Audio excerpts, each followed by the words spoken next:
আমি জানতাম এই দিনটা আসবেই। যেদিন থেকে তোমাকে সেই দরজার সামনে দাঁড়িয়ে কাঁপতে কাঁপতে তোমার মাকে মরতে দেখেছি, সেদিন থেকেই। আমি সেদিন একটুও কাঁপিনি। নিষ্ঠুর বলে নয়, বরং আমি জানতাম আমি তখনই কি সৃষ্টি করেছি। তুমি তাকে আমার কাছ থেকে কেড়ে নিয়েছে।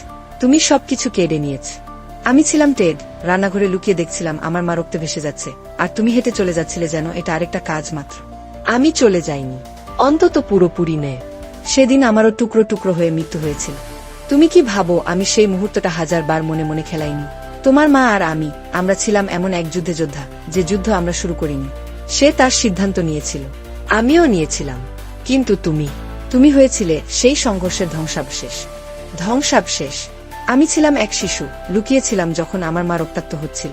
তুমি তোমার মেয়েকে শান্তিতে বড় করেছ, আর আমাকে গড়া হয়েছে যন্ত্রণায়। প্রতিটি ক্ষতের গায়ে তোমার নাম লেখা। তুমি শুধু তাকে হত্যা করনি, তুমি আমাকেও এই রূপে তৈরি করেছ।